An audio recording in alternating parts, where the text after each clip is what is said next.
at the beginning, I'm like, I don't know about how much to really talk about, because I do want this to be positive. I don't want people to, close off. This work environment, we minimize a lot of things, try to make light of a lot of things to cope with a lot of the stresses that we deal with. And also a lot of jokes and comments end up coming out. And that's where it's like, wow, some of these comments are extremely offensive, right? You don't want to be that person who's looked at as, oh, you're too sensitive. I can't, got to be careful what I say around this person. Again, you just come back with that thought, or at least I did, of, you know what, they're just making light of a tough situation. But then I start to think about my family and my situation. My parents are from Ghana, West Africa. They moved to Canada in the 1970s. Being a Black family, trying to make ends meet, and they were judged. They were criticized. My parents realized we had these struggles. There's other people that are going to have it too. And they were able to form what's called the Ghana Friendship Association. They were able to work with city councilors, mayor, be part of big events, celebrate Ghanaian events in Canada. My parents were very passionate about being involved in the community, giving back to the community. Because I volunteered in other areas, police were still in my life. I still were able to encounter and talk with police officers. And it came to a point where I was talking with one guy in recruiting, and he's like, I think the way you talk, I really think you'd actually be really good at this job. So my application went through and was successful. And then I'll say my life really began from there.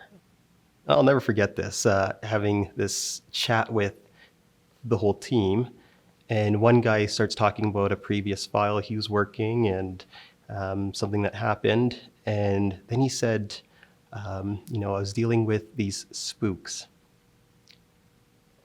And I was like, what?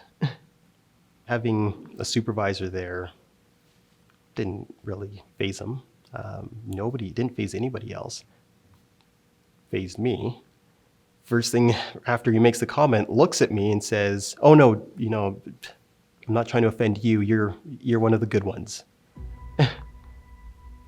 You hear, oh, don't worry about it. It's not a big deal. And then you hear another comment and you hear another comment. And it's like, oh, okay, this must be normal. I started to rationalize, okay, you know what? Yeah, it was a tough call. It was a tough situation that they had to deal with. They're not talking about me, they're making these statements about other people. And it continued. This member called for support, for backup, and I attended. Knock on his window to identify that I'm here, and didn't acknowledge me at all. And so knocked again, still no acknowledgement. And I'm like, okay. I open his door and I'm like, hey, are you okay? I just got the roadside you requested. And his exact comment was, if a N-word opens my effing door, next he's gonna have a gun in his face. Told my partner at the time, like you'll never guess what just happened and what this person said. And it really was just, he's just a miserable person. Get back to the office, like, hey, we need to have a talk about this. What's that all about? And he's like, I don't think you get it. If you ever open my effing door, you're gonna have a gun in your face. And I'm like, yeah, you can't talk like that. And you don't get it. I'm gonna have to escalate this. And my boss pulled me aside and he tore a strip off me. And he basically came back and said that I had to consider my actions in a situation. And as a brand new cop, first year on the job, I was like, okay, so I guess I understand my place. It was tough. That was probably the worst situation I've ever had to deal with, especially when it came to racism. And I'm like, I need a change. And so ended up moving to Calgary, and I joined CPS in 2014. Oh, my first impression of CPS was very relaxed. It was almost so relaxed that it was scary, if that makes sense. There are similar mentalities, for sure. Not everybody, a lot less and less over the years that progress. Yeah, remember one person telling me that they saw me drive into the parking lot. They commented on the vehicle I was driving and said, "Yeah, if I saw you drive that vehicle, I'd run your plate." I've heard people say, "Oh, it's okay, I know what you meant, you didn't mean it that way," rather than actually coming in and saying, "No, what you said is wrong. You can't talk like that." I'm really big on trying not to stir up conflict, but at least try to get people to talk about some of the reasons why they say the things that they say. I do feel, as a Black person, that it's always up to me. 99% of the people that I work with are amazing people.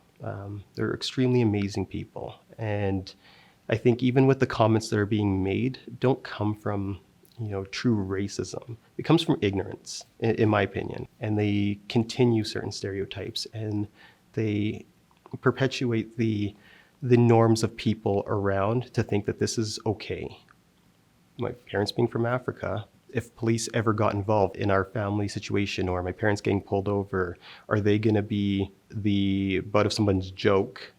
And is that right? And is that fair? So I have taken the time, and I continue to take the time just to dig back and try to understand my culture and my family's history. And then that expanded to me learning about the British Civil War, them allowing slaves to be free if they fought in defense for the British. They could either be relocated to Canada or back to Africa. And there was a percentage of people that wanted to come to Canada and went to Birchtown, Nova Scotia. It was the first Black settlement. Learned the Book of Negroes was actually based upon the people that were transitioned to Birchtown, Nova Scotia. And the Indigenous people were an integral part of that. Taught them how to cultivate the land, prepare warm clothing to survive. During that time, Alberta put out a lot of ads to draw people over here to farm these lands, and we're given land. If you can farm, we'll give you the land. And realized, oh wait, there's an influx of Black people coming over. Sorry, we wanted everybody but you. Good or bad history is still history, and it's not just about Black history, it's about all history. It's extremely important to not only show empathy, but respect for the community that we serve and respect for the people that we work with. I've been able to establish a great amount of support from just various members that I've built relationships with. Us being here today and having this conversation shows progression. There's other organizations, other police services that shy away from these topics, that don't want to touch it because, they don't want to cause conflict between membership. These conflicts result in change. Deep down, it's about my future children, giving them that strength and being a role model for them so that when they experience ignorant statements, that not only can they feel comfortable to communicate what's going on is wrong, but they can stand up for themselves too, and they don't have to accept it.